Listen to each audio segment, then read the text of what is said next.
Michael Schaefer, Ross Johnson, Matt Schultz, and Landon Fry are all here. It's free. Perspective. I've been back and I'm just gonna say it. I've been thinking it for 10 minutes. I don't want a podcast scared. Oh yeah. ashes. Now I've seen the road. Pregnancy is a beautiful thing. Pregnancy is a gift. Oh, there are stories to tell. What kind of paint sticks to asteroids? Like, if you don't prime your wall. Afraid some days, but the road will lead us to a better place. We are called to emerge from that default setting of self-involvement.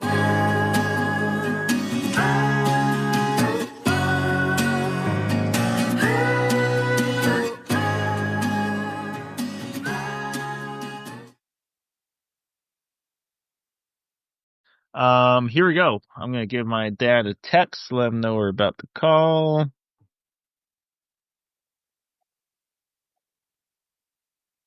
Hello, Michael. Oh, hello, Dad. How are you? Hello, we got myself and... This is Ross. Hello, Mr. Schaefer. And this is Matt. What's going on, Mr. Schaefer? I recognize your voice there, Ross. Hey, Matt. Good evening. Yeah. I recognize your voices, all your voices from the podcast you guys do regularly here. So, Oh, yeah. But We get that all the time. do it We very get that well. all the time. You They guys- hear our voices and they just know. but this is the live version. So, That's right. Dad, thanks for coming on again. For many of our listeners, you remember my dad, Mr. Schaefer, Rich Schaefer, from the Back to the Future episode, back in the sci-fi speeches. But I asked him to come on again, for this, Jimmy Carter speech, which is the, speeches by prophets. But I'm already going too far because, it's his job to introduce the episode. But I'm probably going to stumble over myself because I sort of have to introduce the episode to let you share the bit that I'm sort of looking for. Now, the speech, Dad, to put a fine point on it, I told you a little bit about it last week at the bonfire, but this is his speech from, April 18th, 1977. So let's think about that. How old were you? You were 24, going on 25, right? 25. Yeah, 20 right. That was yeah, the year that 24. your mother and I got married. That's right. Yeah. Back in October. Late that year. 1977. When your mother and I got married, right? You would It have was a been, year. I guess you would have been just engaged as well, since that was, about 6 months later, so. That's correct. That's correct. Well, Okay. no, actually, I think we got engaged in summer, but at any rate, yes. Okay. Just painting a picture for the life of Rich Schaefer for the audience here. Okay. So engaged or almost engaged, Rich Schaefer. Now, I remember Mom sort of taking a certain amount of responsibility for your environmentalism, which you took on in life. She describes a man who I can hardly imagine who used to throw Christmas trees in ditches. Can you confirm or deny this? I would agree to that, probably that comment, yes. Yes, I would. He really put me on the right course to be quite truthful, yes. So not only did Mom put you on the right course, but Jimmy Carter, one might say as well. Do you remember the speech at all? Another name for the speech, which apparently is well known, is called the moral equivalent of war speech, where he outlines 10 very specific goals or principles for Americans regarding energy conservation. Does this speech in particular he gave ring a bell? Do you remember it well? No, but Jimmy Carter was an engineer by default, or by his design, and he was quite the leader in terms of realizing the needs of energy conservation because of the oil shortage or energy shortage that came about in his administration back in the mid-70s when gas prices start increasing significantly as such, and there seemed to be a shortage of oil, and therefore everything started going up, 55 miles per hour speed limits, and long lines at the gas pumps as such, and because of that, he led the effort to be more energy conservative, in fact, and so energy conscious, I should say. So anyway, he really led that effort, and being an example himself of putting solar panels on the White House, and instrumental in terms of windmills and wind generation to lead an example of what needs to be done to save America from a Democrat point of view. So. Right. Couldn't have said it better myself. Now, you didn't just stop putting Christmas trees in ditches following Carter's call to Americans. I was thinking to myself, man, it's crazy. Ross and Matt have never been to my house, which is sort of unique because a lot of my other friends have, a lot of the Biking for Babies folks. And whenever a friend goes to my house, your house specifically, we always give them a tour, which I'm proud to serve as a guest speaker on. But you're, of course, the main speaker. One of the focal points of that tour, of course, is your greenhouse that you built. Can you share a little bit about the significance of this greenhouse that you built right around this time period? Well, we once we got married, and wanted to build out in the country, Gina and I, we wanted to do everything we could to be energy conservative in terms of our house design. So we wanted to get energy cheap for heating, and we wanted to do it in a smart way. So we did not use any natural gas or for any of our appliances. We totally designed a electric based home as such, and one of the things that we needed to get was heat during the wintertime, and it was such that we orientated our house and its design to be south facing, and so that we could capture as much of the sunshine as possible. So what we did was the second floor of our home, south facing, was loaded with windows, and then the greenhouse, which we call a sunroom now, by the way. There's not much green in it anymore. But anyway, we designed the sunroom to be the width of the house and some density to it, such that we could use it to heat up.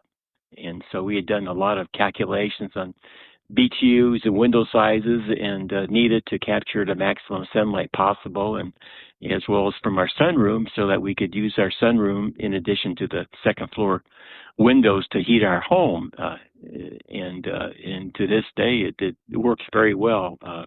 And then that was for wintertime. So what would happen is that we would have windows in the wall of our sunroom that's on the south side of our house and north side of the sunroom, and these windows would open up automatically during the morning when it would get to 69 degrees, and these windows act as a cold air return, as you have in your home with any furnace. And then as the sunroom would warm up to 80 degrees, the fans would turn on, and then they would start pushing hot air from the sunroom into the main house, and then the windows on the second floor would start heating the room up as such to heat the second floor. But it did it in a way that the home, which was designed with mostly all ceramic tiles, it was used to limit the heat rise in the home, so it would not be instantaneous, but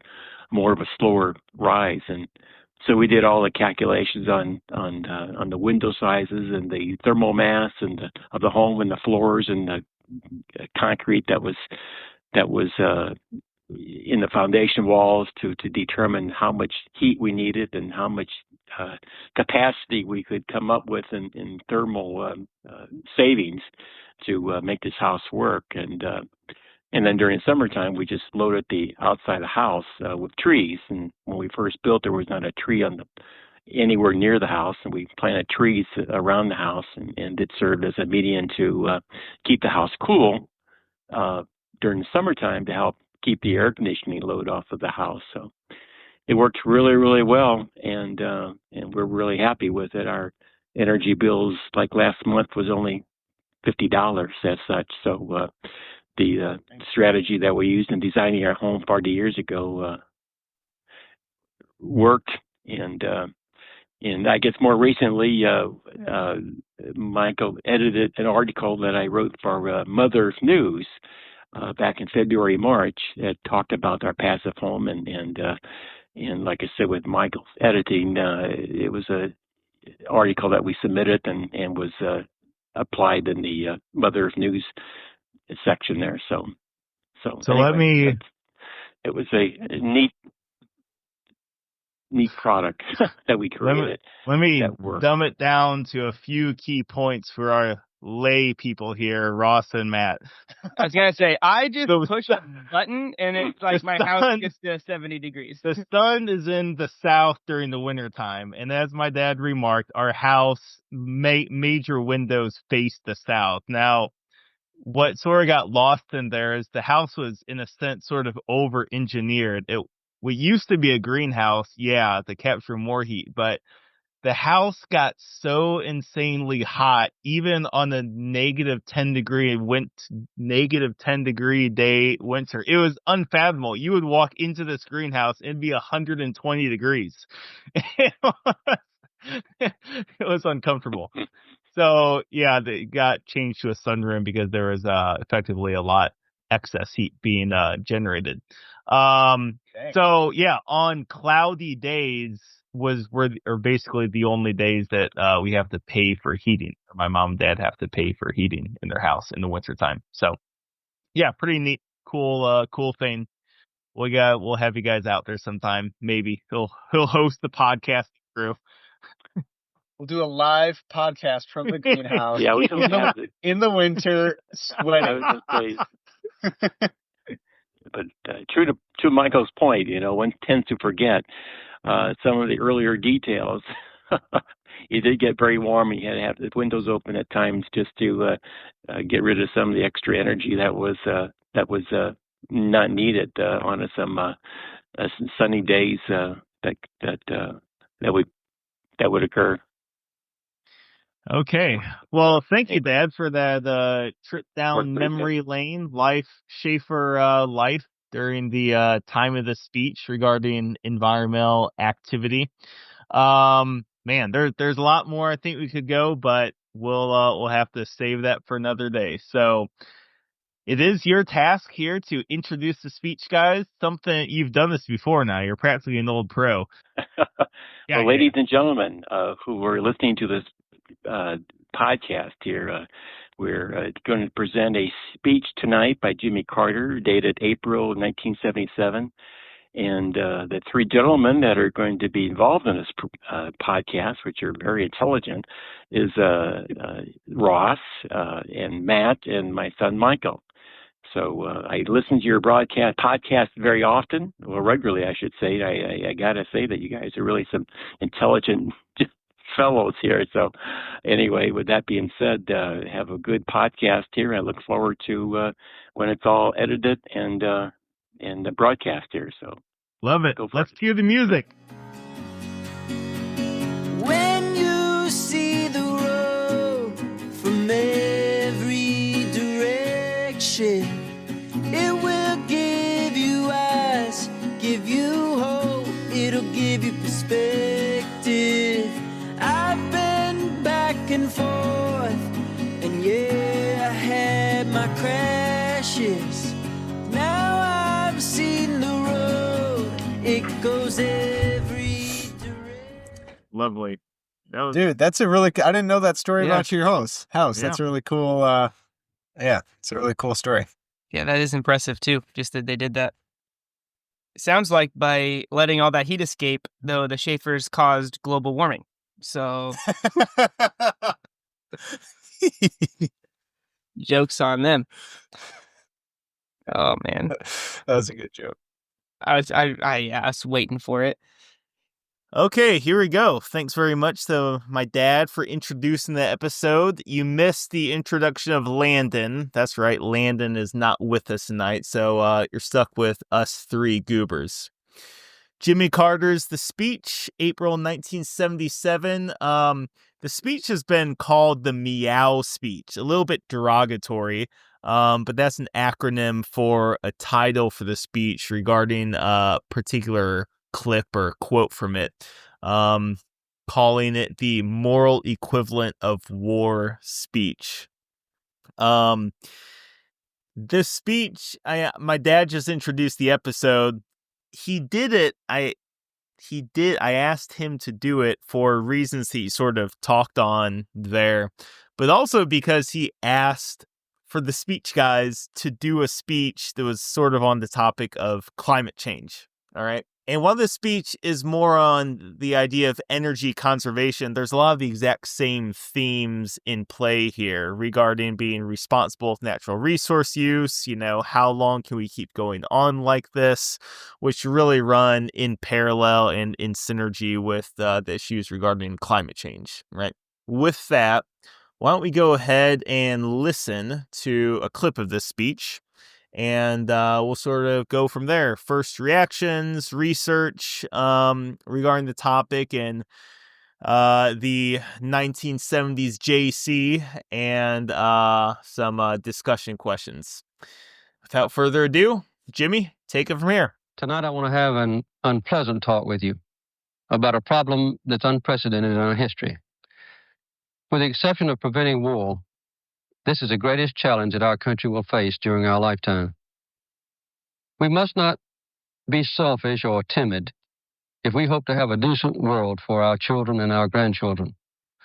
We simply must balance our demand for energy with our rapidly shrinking resources. By acting now, we can control our future instead of letting the future control us. Many of these proposals will be unpopular. Some will cause you to put up with inconveniences and to make sacrifices. The most important thing about these proposals is that the alternative may be a national catastrophe. Further delay can affect our strength and our power as a nation. The oil and natural gas that we rely on for 75% of our energy are simply running out. In spite of increased effort, domestic production has been dropping steadily at about 6% a year. Imports have doubled in the last 5 years, and our nation's economic and political independence is becoming increasingly vulnerable. Unless profound changes are made to lower oil consumption, we now believe that early in the 1980s, the world will be demanding more oil than it can produce. World consumption of oil is still going up. If it were possible to keep it rising during the 1970s and 1980s by 5% a year, as it has in the past, we could use up all the proven reserves of oil in the entire world by the end of the next decade. Our national energy plan is based on 10 fundamental principles.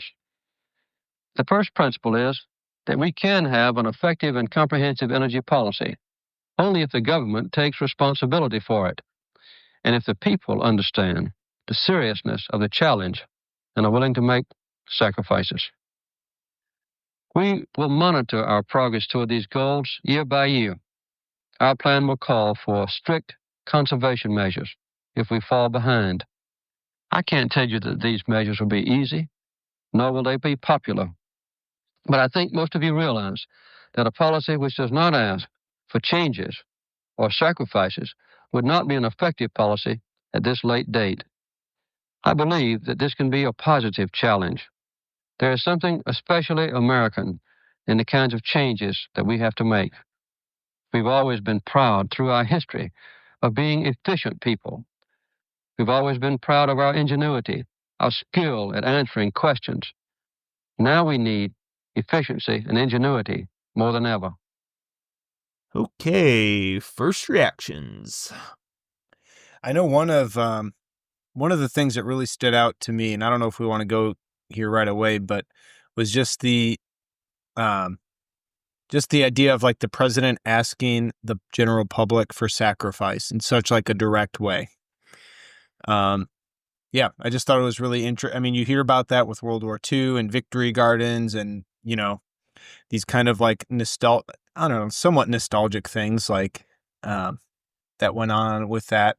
Not that they're easy or um, like you would have chose to do them without like dire circumstances. But yeah, I mean, I think there's something um, cool and unifying about the way people responded with that. Um, but yeah, just like that was what stood out, is just like the idea that a president would do that. Cause I don't know, I just have a feeling that wouldn't be received terribly well. Yeah, that wouldn't be received terribly well. I don't know, that stuck out to me as well. Just the fact that I feel like, I don't know, maybe I'm reading too much into it sometimes, but I feel like a lot of times today, the people running for president, even the president, are just trying to get people to vote for them. So it's about giving people what's easy, what they want to hear, kind of, or making it sound nicer. But the kind of the more of a call to action. You guys are going to have to make sacrifices too, type thing. Yeah, that definitely stuck out. And then the small thing that stuck out, which I think Matt made a funny quote on the outline, but when he talked about increasing coal, that just kind of stuck out to me as kind of like interesting. Because because obviously for that purpose is different than like when we talk about climate change today necessarily, but just how that would be received now amongst I kind of thought that was interesting. Yeah, well, I mean, that's like tying into his emphasis on oil and gas being minimal in contrast with coal. Yeah, I got it. I'm just, okay. It's well, just like, for our audience. Just like thinking of it in terms of climate change, it's like you said, Yeah, there are a lot of similarities, but that's one that is not necessarily a similarity. Yeah, and it's like climate. I mean, well, global warming, I think, was the more traditional term at that point. I believe it was during George W. Bush's presidency that climate change was taken on as the preferred term. One, because in a sense it sounds less scary, like we're not being toasted in an oven. But it is also more accurate in certain senses as well. So yeah, the point I was just making is that global warming, I think, was a recognized thing even in 1977, but I think most Americans probably would not have known what it was though at that time. Sure. And it in fairness, it's also not Jimmy Carter's concern here either.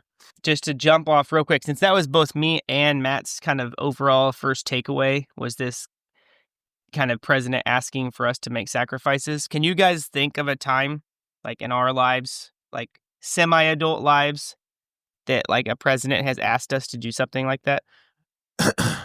Yeah, I mean, I think that is a really good and interesting point. And I do remember that, I don't remember where I read this, but remembering that, as one would imagine, people just did not like hearing that from President Carter. I mean, people don't like hearing that from your own mom or dad to make sacrifices, let alone the guy who lives 1,000 or 3,000 miles away. It takes a very certain kind of person to accept that. But yeah, president has to make sacrifices. Well, I mean, President Biden asked us to make a lot of sacrifices, with COVID. And President Trump sort of, but yeah. But other than those obvious ones, thinking about Bush with Afghanistan or 9/11, like, yeah, what would have been the sacrifices there? Yeah, I mean, COVID's the only thing that stuck out to me. Right. Yeah. Which started as like 14 days to slow the spread, which is kind of funny to think like that was the slogan, to start with, and then 30, and then just kind of no definitive number. I remember one of my student, obviously this was before the lockdown. We also made a promise not to talk about COVID again on a podcast, but one of my students, it was right before a lockdown. She was like, why don't we just put all of the people with COVID all in one place and then they just can't move? Yeah, kids' minds, if it were only that simple. Yep. Okay. Yeah. But something else is sort of, Ross was saying, and well, can you imagine a candidate running on that? And of course he can. And it's not like Jimmy Carter did either. I doubt that these platforms or pillars were in his running platform. And it makes me wonder then, like, what were his platforms? He ran against Gerald Ford, I believe, who was running for re-election after taking the presidency from Nixon. That was been a good history test for you guys. But Ford did not win, obviously, because he pardoned Nixon. But yeah, what were Jimmy Carter's original, like, how environmentally was he as a presidential candidate? I don't know. Another interesting thing with the sacrifices, I don't know if you guys saw the Saturday Night Live skit I posted the link to.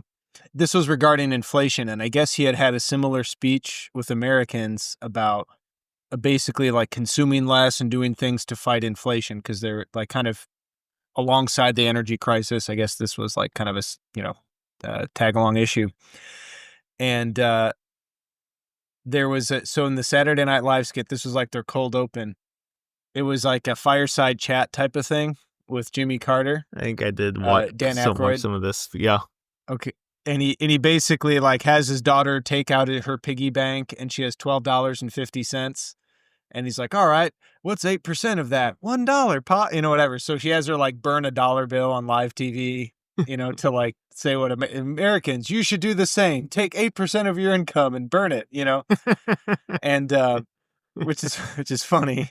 But at the same time, it's just like, well, like he's not 100% wrong. Not that you should burn your money, right? Of course, but like there's something to be said for like, oh, well, if I don't need, a new suit, maybe just don't buy a new suit right now. If I don't really need this, like maybe don't get, there's a lesson there that's not ridiculous, but yeah, I just think it's an interesting thing that like these sort of like reasonable solutions that just involve individual changes in behavior are just roundly mocked.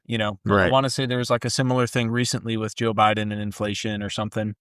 I don't know if it was Saturday Night Live or some other comedian, but yeah, like, yeah, it's not like there's no truth to that, to just the idea that like personal behavior actually matters, Yeah. So that's sort of I don't know, it sort of strikes me in a certain way, the idea that can a president or politician have any meaningful effect on those very like deep-seated behaviors like responsibility and virtue, right?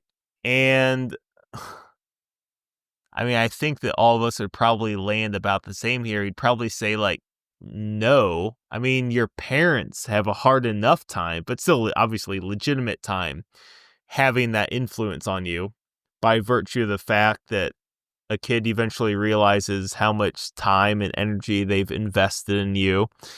And obviously, it all comes together, realizing, oh, wow, they actually do love me. And some kids obviously never realize that and they go to hell. And then, next level up, of course, you have teachers, pastors who still have a significant level of influence on you. Like they could tell you to burn the dollar bill, and some would burn the dollar bill. And then you get way, way out. Yeah, to the politicians. And, you can just imagine it keeps getting more and more diluted, right?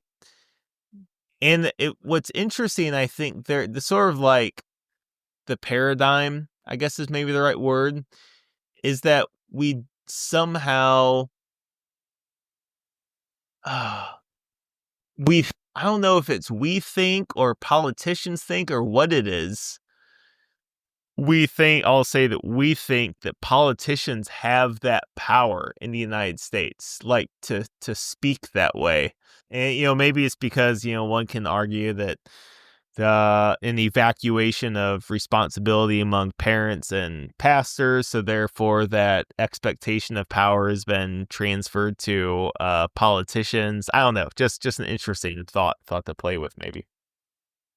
But at the same time, again, I couldn't tell you how this was received, but I mean, it's a very famous quote by JFK, like, ask not what your country can do for you, but what you can do for your country, And again, I don't know if he was asking for sacrifice as much as maybe he was just saying, hey, America's great. You should do great things just in general, whatever. I suppose I couldn't tell you the exact context of that or how it was received or understood. But so, yeah. And I mean, like, maybe more general, but I mean, like, Billy Graham, speaks to people. I know we did a podcast on him. We haven't done a Mother Teresa speech, although she'd be interesting. But like, she obviously, like, just kind of evoked this like very just powerful, like, change in behavior with people, with different things. Just to name, like, a few that are very distant but still very moving. So I don't know if it's completely I don't know if it's completely out of the realm of to hope for a positive version of that from a president. I mean, I think there are a lot of negative versions of that. I mean, in the 20th century with, like, authoritarian people, but yeah, I don't know if it's outside of the realm of possibility to at least hope for some sort of positive version of it. But I don't know if our culture is in a spot where that would be accepted by, like, either party, for any cause. To sort of backpedal slightly to my first reactions for the speech, I'd say that my two were, he outlines 10 principles for guiding the development of the policy regarding how we're going to ensure that we have enough energy, material energy, to keep our economy moving. So I only said the first one, or Jimmy Carter only said the first one in that speech excerpt, but there's 9 more after that. I'll just read a couple of other ones here just so you get the idea. Reduce the annual growth rate in our energy demand to less than 2%. Reduce gasoline consumption by 10% below its current level. Insulate 90% of American homes in all new buildings. So on that point, what was just really striking... Oh, and he wanted to achieve those by 1985. I think what was really striking to me is that just how measurable they are. Regardless, remember the acronym set SMART goals. They're measurable, for one thing. And they nail that. Like, exactly what that would look like to get to that point. I think with climate change stuff, it can feel a lot more overwhelming as well. Regardless of whether or not they're realistic. At face level, this is what we need to do to reduce, global warmth by 1.5 degrees Celsius. Like, whoa, the whole world? Like, holy smokes, what am I going to be able to do about it? My recycling is not going to hardly, so an idea like that versus what Jimmy Carter's conveying here, it feels much more attainable, for sure. So just a simple observation. And then as well, it is a little bit like doomsday-ish, right? Like, I don't know what we're going to do if we don't meet these goals. We're going to run out of oil. And this sort of goes into a question I'd written down, like, what if a Republican had been in office when this happened? Because this is what I'm sort of imagining. Jimmy Carter, he's in his Monday morning meeting with his cabinet, and there's the guy who's the head of the Department of Energy. He's, like, running down the hallway, and he's, like, late for the meeting. His is the only chair that's still empty.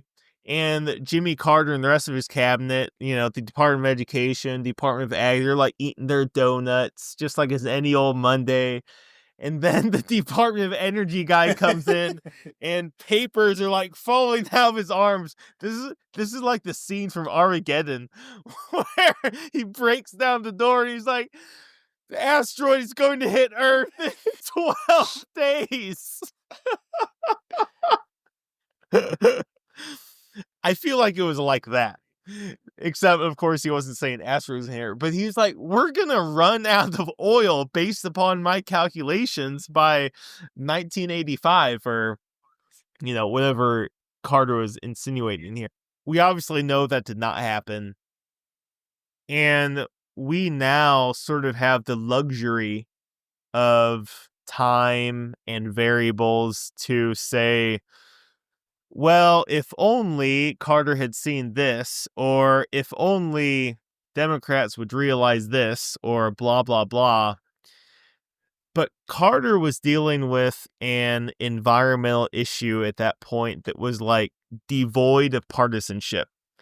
Because remember, who was responsible for the Clean Air and Clean Water Act? Here's my second history question for the day. I don't know. Richard Nixon. Mm-hmm.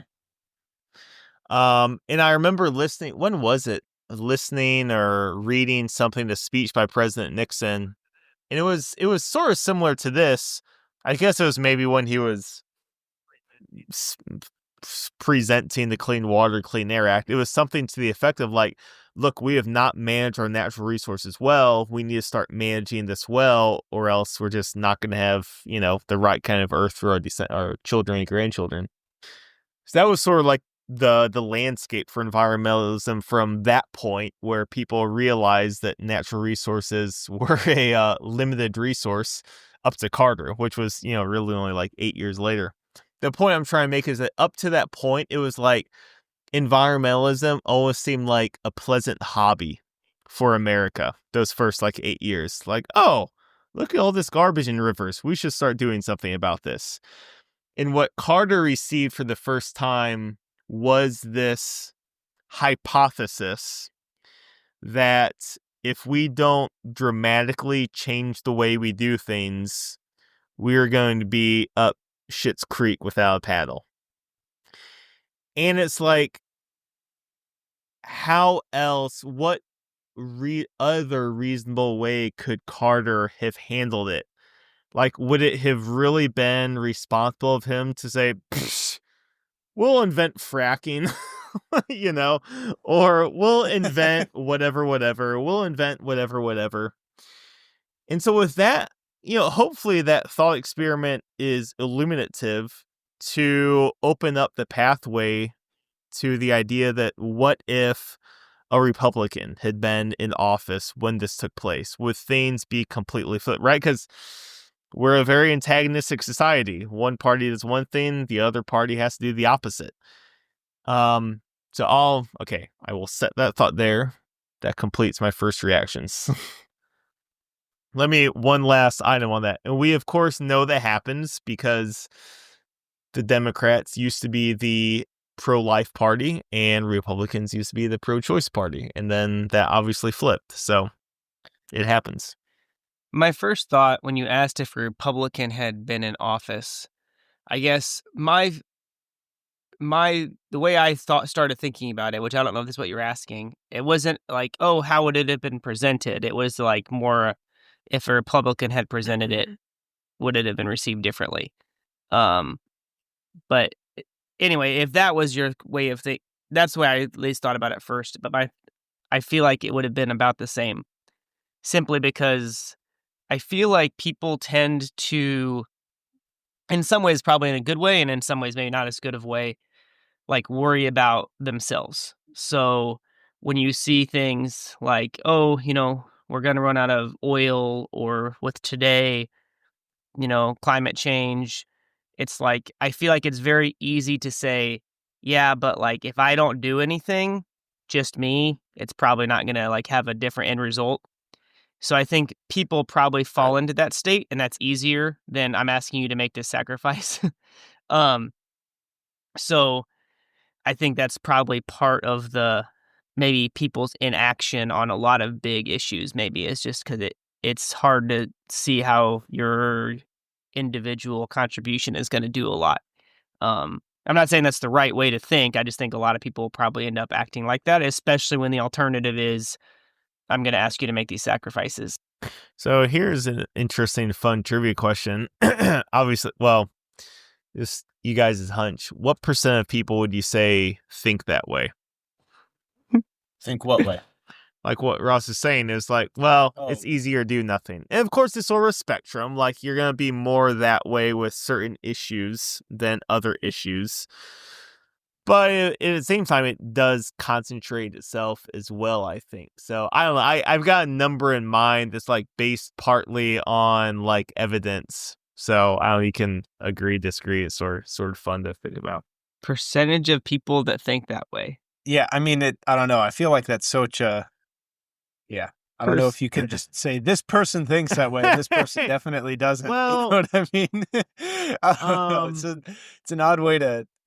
I mean, I get like people are always going to prioritize our immediate needs over like the large scale future needs that based on projections will come into fruition, but also theoretically could not. You know, like if turning the thermostat down to 60 degrees is going to maybe put a small dent in climate change, or it's going to make my wife furious at me, you know, like, all right, well, I don't know, like it's a real, I mean, it's kind of a trivial thing, but at the same time, like, I don't know, there are real consequences, you know, even if there are something kind of silly and you know, Don't podcast scared. like that. 75%. Yeah, sort of what I was running with. So I was going to say, I think something like the 80-20 rule applies here. Do you hear about all the time, especially in parish life where, 20% of people do 80% of the work. What's interesting sort of parallel as well, I was listening, there's a guy on NPR a year or two ago, and he was, what's the word for it?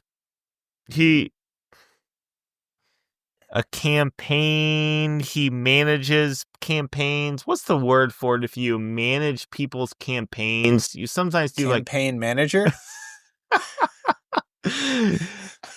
That's not the word I'm looking for. Advisor or strategist or maybe that's it.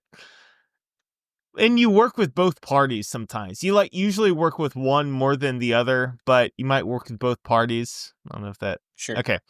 But anyway, he was doing this interview, and I think he was Republican, but he was explaining how, look, 80% of people, their vote was already committed to a Republican or Democrat. They'll vote for a bag of nails if there's an R or a D next to it. But that 20% is the part that you're actually fighting for in an election. So I don't know, just an interesting sort of parallel here that I'm basically trying to articulate that 80% of the population is just your lowest common denominator, are not going to do anything that no one else is not doing, whether it's climate change or picking up a can they walk by or going to church when you can't post about it on Instagram and, stuff like that. So I don't, just an interesting number to contemplate. So kind of tie in a previous episode when we talked about was it the Everybody Loves Raymond episode, and we talked about kind of the Homer Simpson effect and how in some ways it's almost like seeing those type of characters gives you permission to not do a great job just as a man.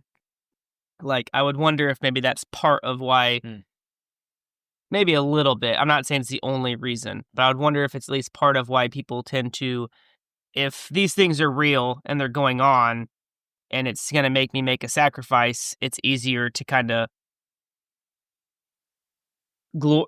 vilify the idea or doubt it or like give a lot of, oh yeah, like I'll latch on, oh, that's not real. Like this scientist said it's not real. Like I'll latch onto that because that kind of gives me permission to not, have to step up or do a certain thing or live a certain way. Yeah.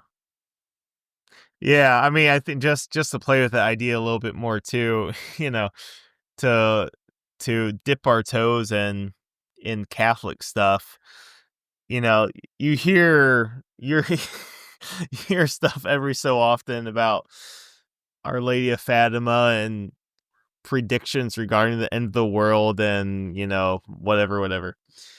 And it's like, even with stuff like that, without like looking into the particular like prophecy or whatever, the secret of Fatima, whatever. Like even that, you are certain, like I am indisposed to like not believe it. This is like, what? I don't want to believe the world is ending in 30 years. And I'll say something to myself like, well, the church hasn't confirmed that's an official apparition.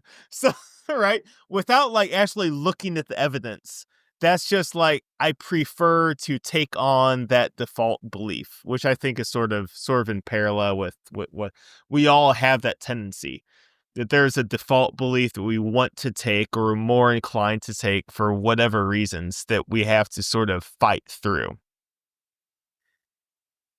So when I was teaching, the students, a lot of the days, half the days or something, they'd have like 6 or so minutes to do a journal entry about some sort of prompt on the board that, had something to do with something we were studying in school or something outside of school.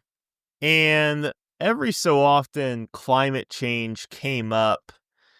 And one thing that was particularly striking was how much it was on the students' minds. So this was at a Catholic high school. So even there, right, you're already sort of mitigating a certain saturation of like liberal bias or something, right? So you can presume that in those homes, there's not an above average commentary on climate change, right? But there was definitely a palpability to anxiety about climate change, which I sensed. Sort of, thinking that through, things that we've talked about, the Lost Greta Thunberg episode. I reference in our outline a gentleman who's a neuroscientist named Michael Shermer outlined some of his thoughts on climate change. And, I think it'd be helpful to outline and sort of talk about the 3 sort of psychological dispositions with respect to climate change. And one is your catastrophism sort of perspective, which that's your Greta Thunberg, your AOC, who said that the world is going to end in 12 years. I don't know when she said that, so we might be down to 11 or 10.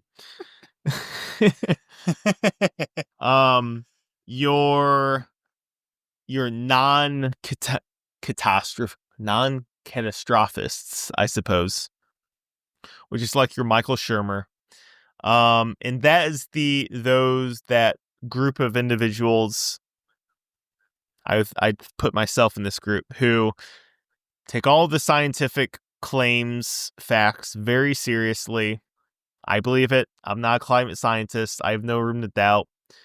But the idea that this is the end of civilization, like even if we didn't do anything, like I don't accept that. And then the 3 is your climate change doesn't exist. It's a hoax created by China. I think that pretty much summarizes the three groups. Am I missing any groups?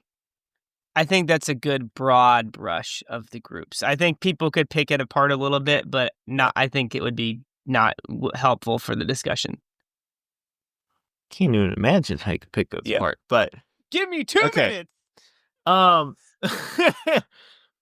So another anecdote that sort of helps break apart this idea a little bit. The knee-jerk reaction. Well, okay, I've been talking too much. So let me stop there. I know there's a question that we've already talked about before in the Greta Thunberg episode, but again, since that's gone, and we keep making a point about it. And I wasn't there for the Greta Thunberg episode. I feel like you were. So maybe it was the AOC episode. No, it's Greta Thunberg. Oh, well, I don't know. I wasn't there for Greta Thunberg. So I'll ask it again. What's your first memories of being exposed to the idea of climate change in science and in the news? How old were you? Did you go home and cry? Did you go home and plant a tree? Did you say, not happening in my lifetime, and throw your can of soda pop out the window? Which group were you in? There's 3 options. I mean, I guess I was, I do distinctly remember just various environmental things being very strongly promoted. And like with little kids, like you kind of have to do it with like something concrete, right? So we would there was a day or like where we spent like half of the day like walking through different neighborhoods, like picking up litter or something. And I want to say that, but yeah, and like just general set, but I really don't recall being taught on, at least not on a definitive moment or day, like, oh yeah, this is climate change and this is terrible and you're going to die. Like I also don't remember anyone telling me the opposite, like this is something made up, but like, I don't know, just like, yeah, the earth is important. You should take care of it. Like, I guess it was very diffuse, I guess, the education on that sort of stuff. Like, Yeah, I mean, I think I remember mostly. I don't, you referenced Mike earlier when kind of the term changed from global warming to climate change, but I feel like just global warming was a term kind of talked about like in kind of elementary school, but usually tied into just kind of general environmentally friendly things, Earth Day, planetary, stuff like that. Yeah, I'm pretty sure like 2nd grade is my earliest memory of it. Reading like the tail end of different, nature, environmental books. I do have a memory from my science book, and I remember it was published in 1988. And on one of the pages, like some of the pages like stand by themselves and like, and now let's talk to a real scientist. And it's like this interview back and forth, and they're talking about, yeah, like literally it was the popularization of the idea of global warming. And this guy asked the science is like, we solved the ozone problem by getting rid of CFCs in our cans. Do you think solving global warming will be just as easy? That was literally the exact question and exact context. And the guy said something like, no, but, because it's a lot more complex of a problem, a lot more factors feed into it, blah, blah, blah. But no, I mean, I definitely, I mean, I'm a very guilty feeling person, so I remember in 2nd or 3rd grade when I was hearing all the stuff at the back of textbooks for the first time, it was definitely like very striking. Like I definitely wasn't like super anxious about it, but it was definitely like on my mind for sure. I used to annoy the crap out of my family by turning lights off everywhere in the house because they had not read the back of textbooks like me.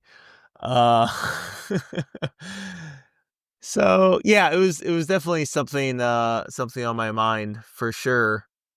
I don't know if we want to get more into the actual like energy crisis of Jimmy Carter's day and oil and other things, but because we've kind of switched to the climate change, and I don't know, I think it might be worth at least a minute to talk about like when you said the 3 categories. I feel like you could say there's a 4th. I think to kind of talk about real quick, because I think it might be at least worth spending just a minute or two on in the climate change in particular kind of conversation. Like you kind of had the 3 main groups. I feel like you could say there's a 4th group, and I think it would matter. The reason I bring it up is because I think this group could impact people's reaction to it. But I think between groups 2 and 3, so we'll make a new group 3, and the old group 3 will make group 4. Wait, who's group 3? Okay, so group 1 is the catastrophist. Oh, catastrophist. Group 2 is this is serious, this is real, but humans won't be extinct in 12 losing years. Our minds. So yeah, between between reasonable and right. It's not so happening. Then the old group 3, which is now group 4, is China is making this up. I feel like there's probably a decent amount of people that kind of fall into I get that it's going on, but doubting maybe human. I get that, the temperature rising, like that type of thing is happening, but doubting how much of an impact humans are having on it. So like maybe accepting the fact that the climate's changing, but not accepting humanity's role in changing said climate. So I feel like that group, and the reason I think I think that's probably a real group, and that would factor into a lot of people that kind of like we mentioned, like they're not gonna their minds won't be changed by facts about the climate changing because they would accept that the climate is changing. Yet, if humans weren't directly causing it, they would not be motivated whatsoever to change their own action. I don't know. That's the reason I kind of brought it up, because I feel like that group could, at least for some people, explain why people aren't very motivated to take action. So that's good, because we need to answer my dad's question, which inspired this whole episode. Why do Republicans not believe in climate change? And I think that you're adding to the fourth group, Ross, I think is helpful to sort of get to the core of that. And I think that this is the reason. Because, sorry, to our viewers, just to see what just happened, Mike started leaning forward as I was speaking, and I felt like he was going to strike. I started backing away from my computer. I think because the theory of climate change says something about us, right? It implies something about us. In the exact same way that a traditional family structure is a really successful structure for bringing up a child, right? It says something about us if something goes counter to that. I think that is the reason why, quote unquote, Republicans don't believe in climate change. That's a slightly oversimplified way to put it, but there's, I think, something substantially to that idea. It says something about who we are that is distasteful. Like who we are as like fallen human beings, or who we are as Americans, I guess. Like, I mean, I could say both, but the fallen beings, that would have to hold true for every country, and it really doesn't. Americans, I think, more so, because we consume a lot. Like, we're well known for that. We invented the Big Mac. We invented super sizes, right? I mean, even like the cowboy relies on these vast tracts of land to roam around. Like, those are all just very, very core American. I want to say the Big Mac's a core American value or idea, but it's definitely like a very American thing, right? Again, at some level, there is just something naturally sort of like threatening. Now, at the same time, and this sort of goes with what you were saying earlier, Matt, like there is an American way, I think, to conceive of responding to climate change. And what you had expressed earlier was what is the most elegant or way of talking about climate change in a way where the dignity of the person is at center, without talking about it in a way where it's population control or some sort of socialist, society, right? Because, I mean, those two ideas, I mean, I think that we'd all agreed are also like very un-American. Like, what? No, controlling how many kids we have or anything like that. Like, oh, no, you can't do that. So then you just like flip to the other opposite extreme, which... Yeah, I guess one way maybe to phrase it is that to some degree I mean, it's not even just political parties. You can like extrapolate this to like anything that is competing for our attention, is that the things that are sex, drugs, and rock and roll, right? Like those things kind of just sell easy. Oh, yeah. Right? They're the types of things that like, yeah, you can get, if we're talking about like the 80-20 rule, you can get 80% of the population hooked on a product, on an idea, on a whatever. If you just like latch onto one of those, right? Not necessarily specifically sex, drugs, and rock, but like I think sex is one.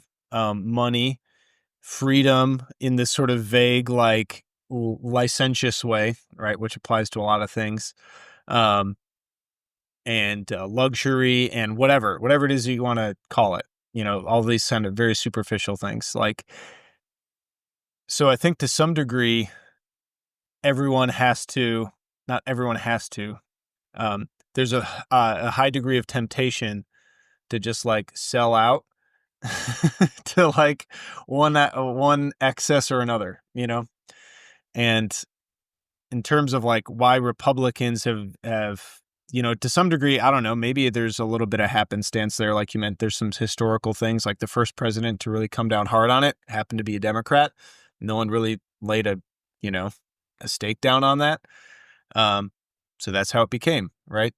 I would say, any sort of new thing, like to some degree, the first person claims it and like people like, you're going to have people who disagree with it, Yeah, I mean, I think it might be more universal than America. I mean, I think specific to climate change, like, I think we're probably uniquely like consumptuous, if that's a word.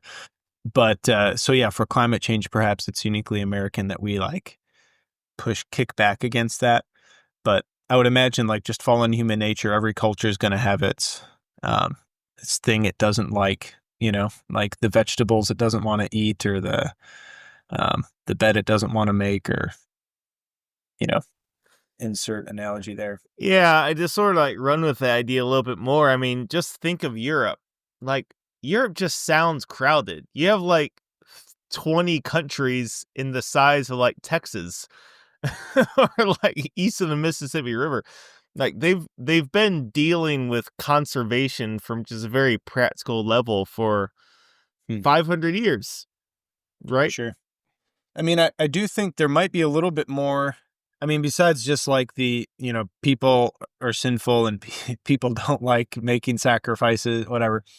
I think there's definitely something to that. Like, right, that's kind of who we are, right? People are fallen, Americans like Hummers and, Big Macs and, other places might have other things. But like specific to climate change, I think there has been at least a non-insignificant amount of, I mean, there's certainly been unity in terms of presenting like this is happening and this is serious, but not as much as like this is a solvable problem and this is what everyone needs to do, or this is like the low-hanging fruit. Just do, like, if everyone did this, great, like a more like an actionable plan.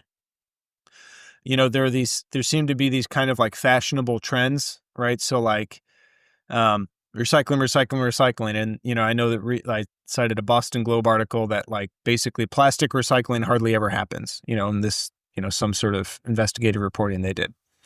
And I know just from hearing like a presentation on like a local recycling thing, like based on people's poor recycling habits, leaving paper wrappers on things and like leaving food waste in recyclables, like it's kind of not a lost cause, but it's very like the benefits we're getting from recycling seem to be drastically less than they could be or should be.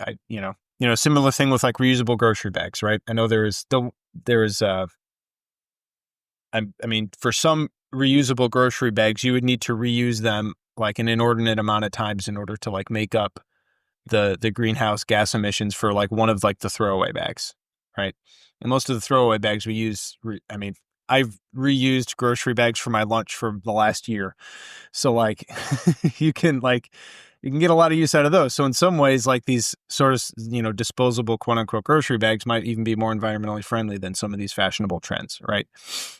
And I think some people kind of see that and like just dismiss the whole thing, right? So they see like some sort of trend or some sort of idea as to how to save the world and kind of are like, that's just the trend today. It's going to, kind of almost like a nutrition skepticism, like, oh, eggs are good for you. Now eggs are bad for you. Now eggs are going to save your life. And now eggs are going to give you a heart attack tomorrow. And at least in the actionable side of things, there doesn't seem to be nearly as much clarity.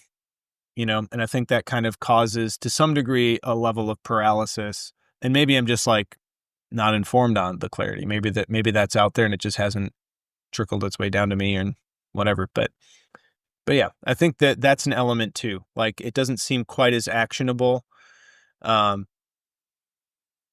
as like it could be. I don't know. I think too, to kind of jump off that, and I'll try to answer maybe a couple questions, thoughts there, and see what happens. But like, I think it's harder to elicit a response when you can't see the consequence quickly and easily. So it's kind of like to use an analogy.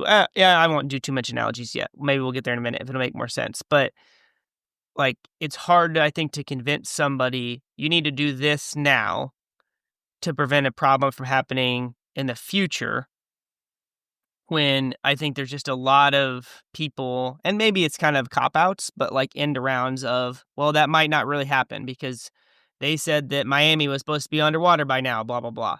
And they were wrong then, now they're wrong now, or, well, we'll figure it out. Technology is really good. There's a lot of smart scientists. They'll figure something out for us.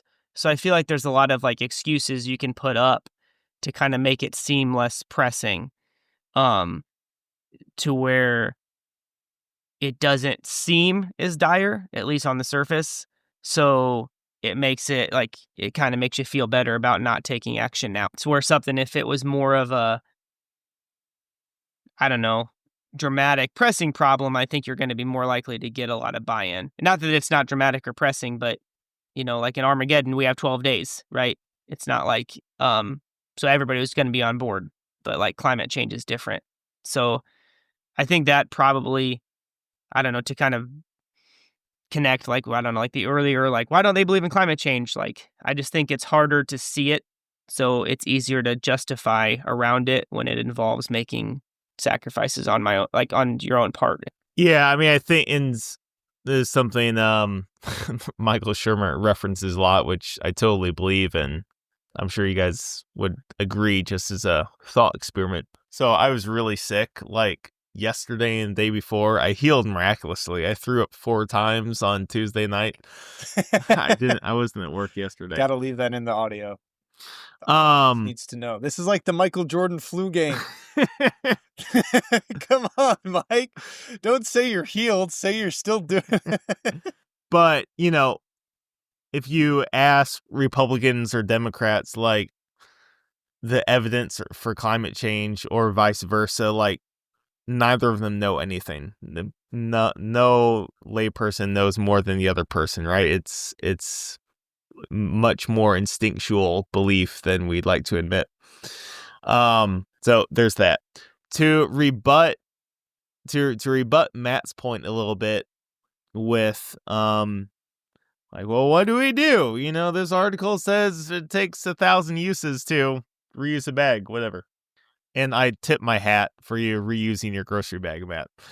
But I could imagine there's a lot of similar arguments that could come from, say, hypothetical cross-country runner from to a high school cross-country coach. Like, I read this article that actually 8x400s are better than 12x300s for running, right? And, why do we do a long run every other week? I read an article where it should be every week, right? And everything this kid could be citing, like, could be true. But you're dealing with a problem. In the case of the high school cross-country coach, he's trying to get, his team to the state cross-country meet. And you're dealing with this problem. You have a pretty broad knowledge of the issue.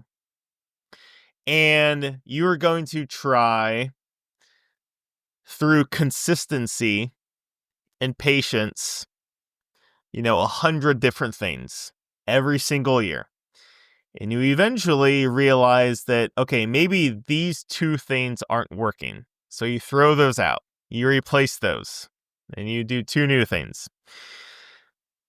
The successful cross-country coach is the one who is doing things with consistency and with patience. And I made a similar point with actually social media and YouTube and crap like that, where there's something about it that's utterly counterproductive or counter efficient or counter smooth, whatever, to like dealing with COVID.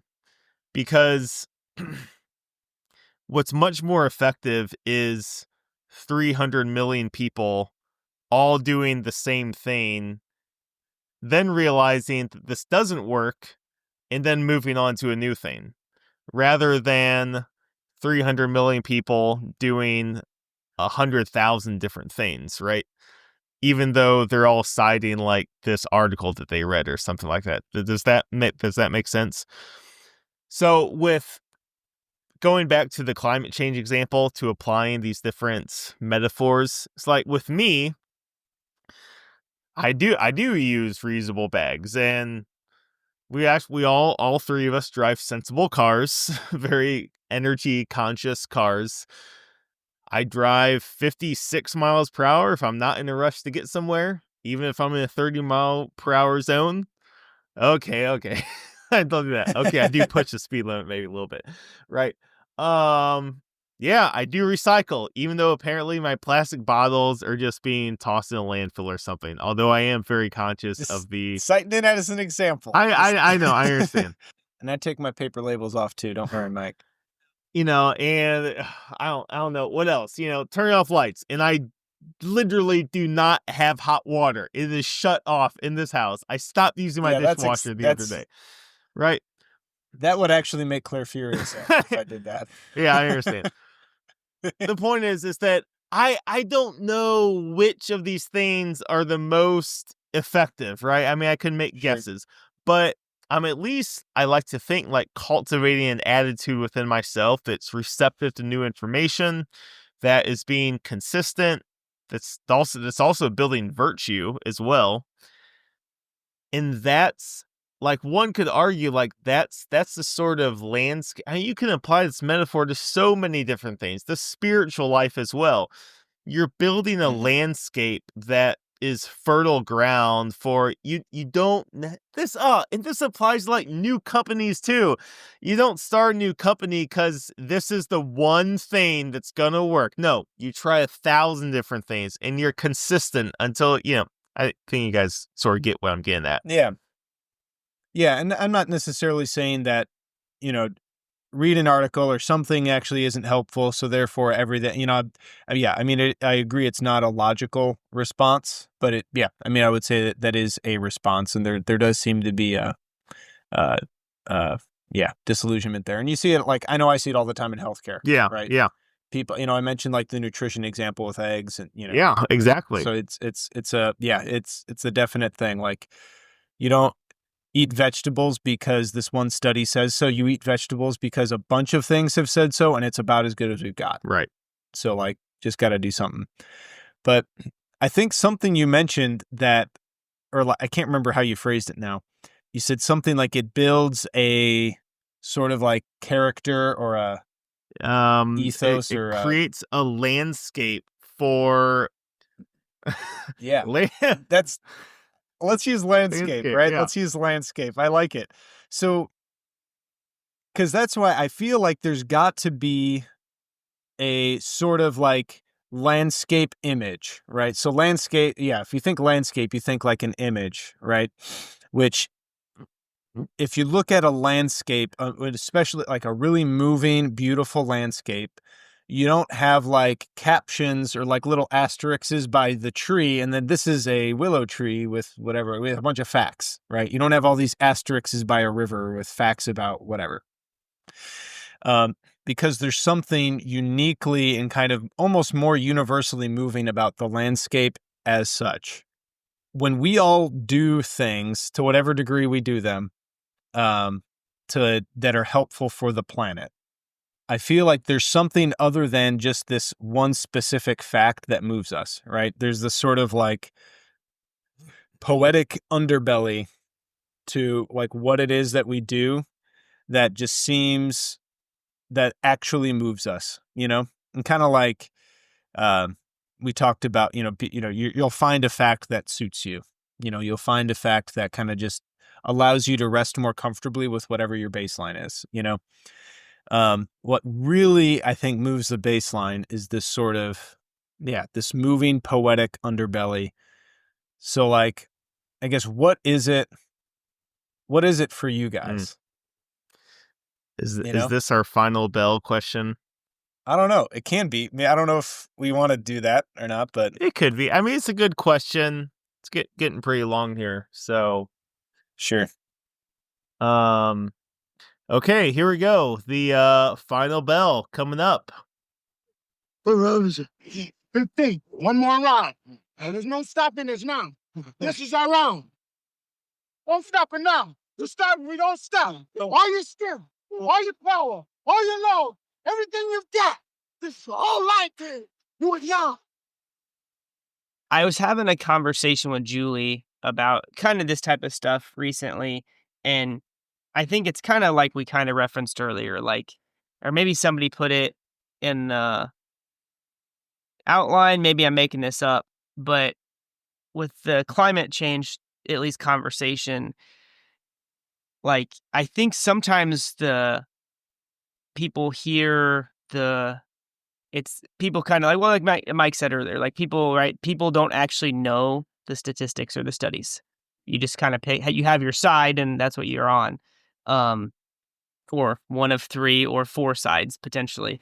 But I think for me, I was kind of talking to Julie about it, like, to the landscape, like, I enjoy spending time outside, camping, hunting, things like that. So like that to me, like kind of that approach of talking about it would be much more convincing than, I don't know, maybe some other argument about something that I don't understand very well. Like, what's a negative effect that doesn't, like, I don't know, polar bears are going to go extinct or something. Like, yeah, I think that would be bad, but I don't see that really convincing a lot of people that, they need to change their life, because it's like, that sounds really bad. What? Like, polar bears are going to go extinct? Like, let's donate money to the World Wildlife Foundation or something. But for a lot of people, it's like, never actually seen a polar bear.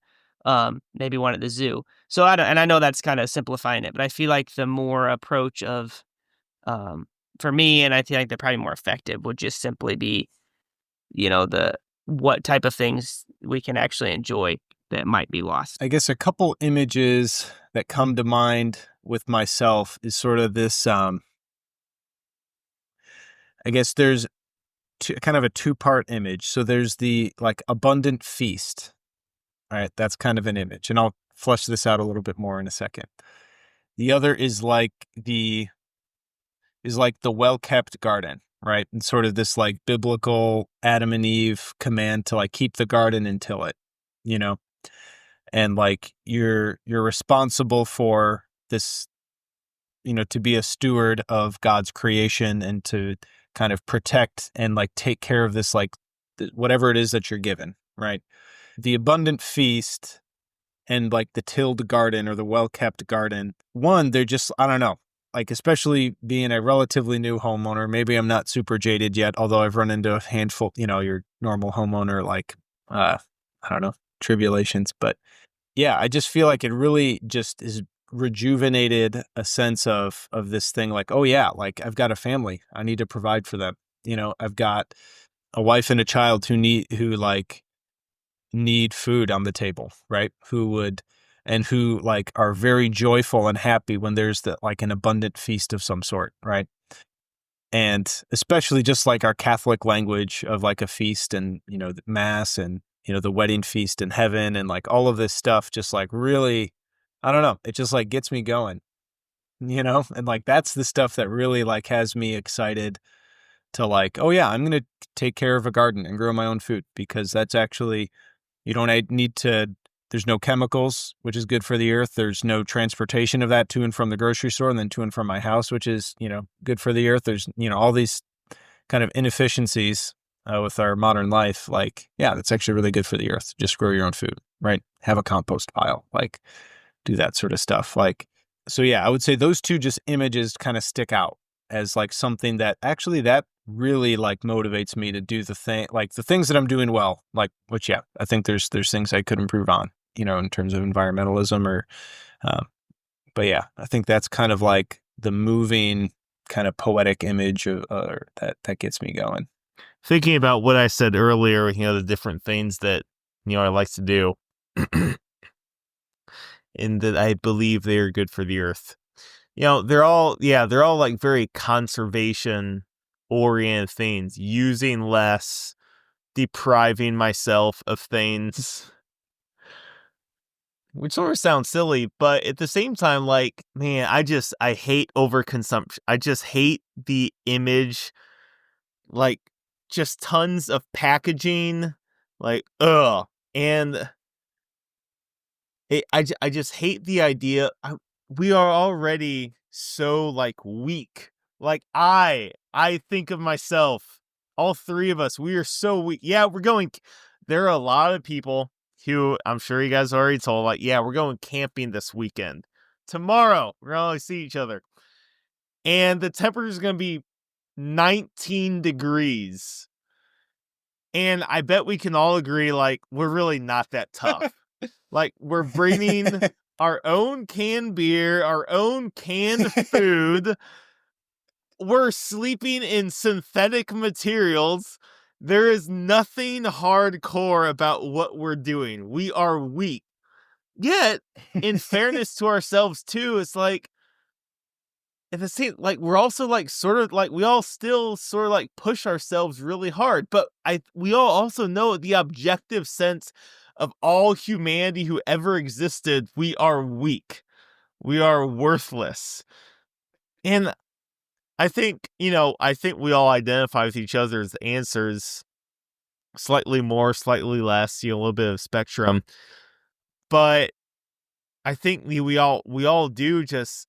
We just want to be at the core of ourselves as much as possible. And I think that conservation idea of environmental activity is sort of the thing that I just really enjoy. Like, the less I can use, the better. And friends have like given me crap, like, oh, Mike, if you have a wife, God willing, like, oh, see how she likes the hot water being off. And it's like, yeah, I know it would not fly not having the hot water on. I know, you have to figure out certain compromises or whatnot, to live with people until they get it.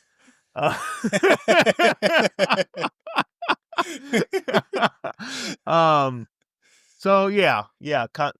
The conservation, I suppose, is sort of like a modern day reintegration of stoicism for me that takes a certain amount of pride and satisfaction.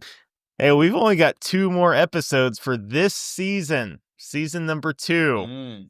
Wow. Matt, what do we got going on next episode? We've got an episode by, I don't know. I haven't thought about it yet. Never reinsert it. Oh well. Hey, thanks for listening and drinking with us. Oh, no, shit. And hey, thanks for listening and drinking and thinking with us. All right. Hey, thanks for listening and drinking and thinking with us. Hey, cue the music.